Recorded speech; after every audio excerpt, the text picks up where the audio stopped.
As you might imagine, in my kind of work, I hear a lot of stories about people who are struggling to make sense of some of the relationships that have gone bad. And they can look back on a relationship that has been very painful, and then it may not be that that's the only one negative relationship they've had. And then they'll ask me the question, how is it that I seem to attract the wrong kind of person? What is going on inside here of me that needs to be adjusted? Now, you see, I think that's a good question to ask, because it's so easy to, when you're in these kind of situations, to say, what's wrong with that other person? And there's a time and a place to ask that kind of question, by the way, because we need to know what's going on inside of other individuals so that we can know how best to respond to whatever dysfunction they're bringing. But I think even more importantly, it's like, particularly if I have more than one or two or three relationships that have just not turned out well, what's going on inside of me? What does that say? And I'd like for us to go through several different reasons why people can find themselves in relationships that are not good for them. And then as you're able to pinpoint these and make the proper adjustments, I'm hoping that your propensity towards this is going to go down significantly, and you can find yourself doing a much better job in vetting out the kind of relationships that you need to be in. So let's just kind of dive in here. One of the primary reasons, and I've got 7 reasons I want to go over here with you, but the first one that I watch for is this, and this may sound a little counterintuitive, and that is, it could be that you lack the proper amount of skepticism as you engage in your relationships. Now, you may say, well, Carter, I don't want to just go around being a skeptical person. And when I say skeptical, I try to distinguish that from being cynical. Now, the skeptical person is somebody that tries to weigh out the facts and the figures in front of them so that they can come with a pretty good conclusion about what they're dealing with. In other words, it's a nice word for objectivity. Whereas the cynical person is kind of weighing things out, but they bring such an attitude of pessimism and negativity that they're going to draw a negative conclusion anyway. We don't want to be that. But the fact is, there are a lot of insensitive people out there. And there are people who have their own dysfunction, and they're more than happy to disguise it for a while, and then eventually it'll start coming out. You need to be aware of that. And so you want to bring a certain amount of skepticism, even if a person looks to be pretty nice and they seem to be okay. Are you seeing the real person? And let's kind of watch and be vigilant so that as the relationship builds and goes on, you're not going to get completely caught off guard. You're watching and weighing very carefully. Now, a second reason that people may find themselves in the wrong kind of relationships is you may actually overestimate your ability to get along with people. You know, sometimes you may actually see some red flags.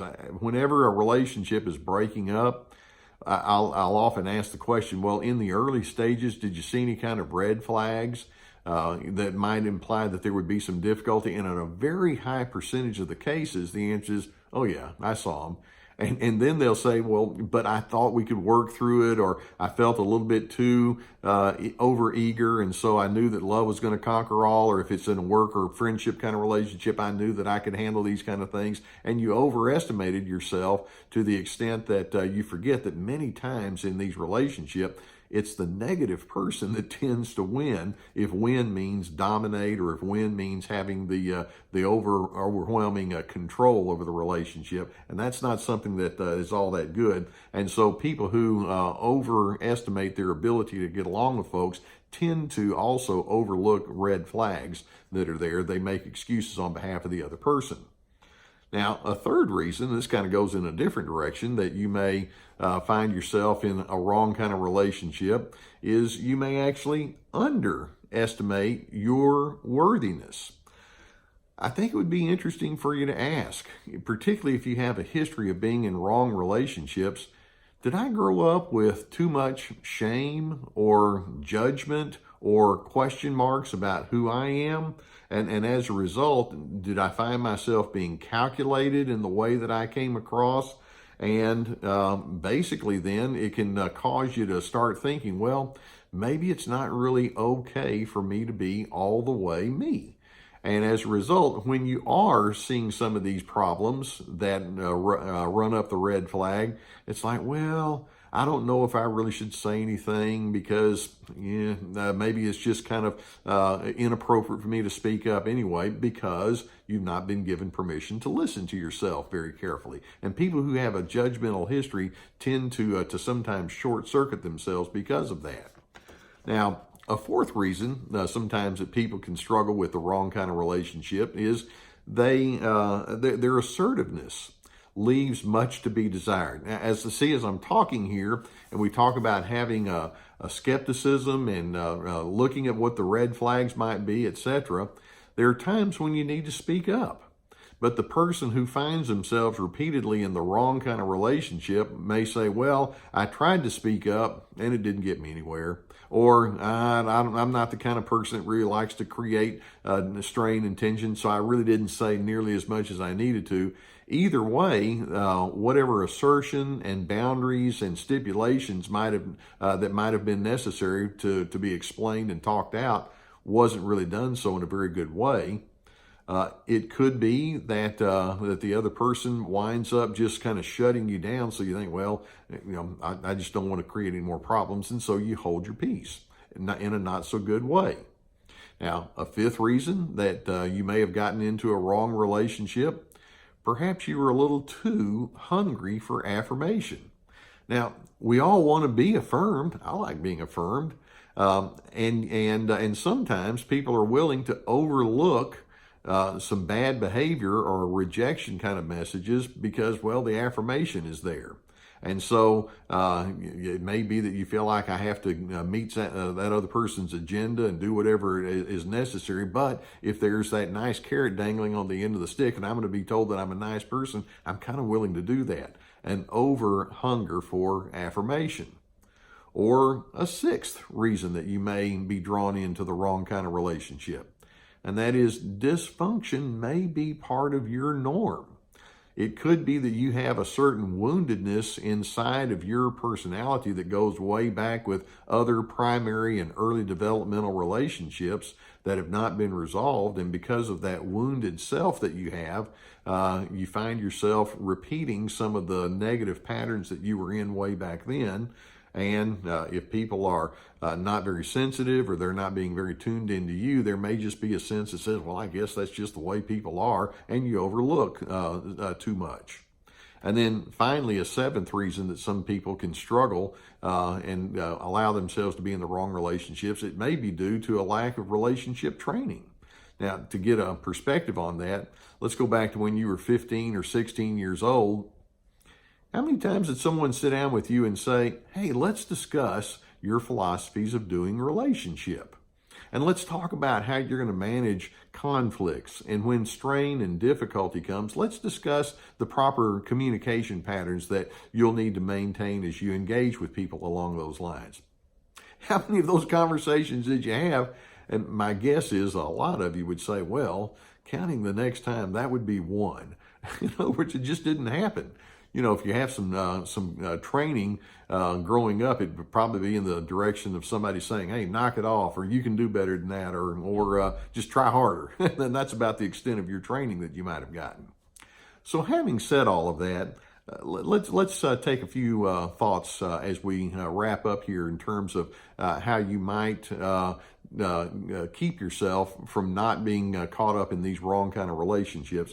And the first thought I'm going to say to you is, don't fear disconnect. Many times you allow yourself to get drawn into these relationships and you stay in relationship with people that are wrong because it's like, well, I don't want to be alone, or I don't want to have that feeling of rejection or isolation in that moment.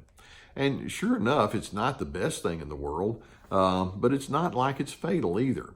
There may be times in your life where you have some gaps in your closest connections. And make sure that that's not something that's so threatening to you that you wind up putting up with some things that truly are not good for you. And then a second huge thought, and that is, I want you to nominate yourself as the chairperson of the Take Care of Me committee. That would be a good committee for you to be on. Take care of yourself. No one in the world is going to look out after you and your interests and your needs any better than you.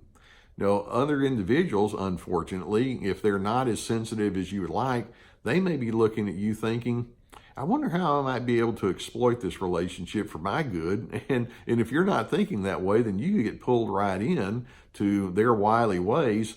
Make sure that you have a real caretaking mindset toward your own self. And then a third thing is, as you do this caretaking toward yourself, don't feel like you have to constantly justify your boundaries or your stipulations. Too many times you actually pick up on the need to speak up, and you want to talk about those red flags, but instead it's like, well, okay, I don't want to just keep arguing, and so you shut down. And it's like, well, I hate to have to just explain myself over and over. So finally, the other person wins in the sense that you just cease with that boundary giving. No, you don't have to justify it. Live out those boundaries. And then let's look at one final thought, and that is, be patient with yourself and with the relationship as it unfolds. Having healthy relationships doesn't happen overnight. One of the things we know about people who are pretty unhealthy in the way that they do relationships, many of them tend to be in a hurry to get you on board. And that's because, hurry up and get hooked up with me before you start seeing all my junk. Let patience be your guide. You don't have to commit yourself all the way in before you really know what you're getting into. So let's keep in mind this. Taking care of yourself is not an indulgence. It's not something that means that you're being selfish. It's an act of responsibility, and it's an act of self-love. And it frankly means that you're being a good steward to your own inner worth.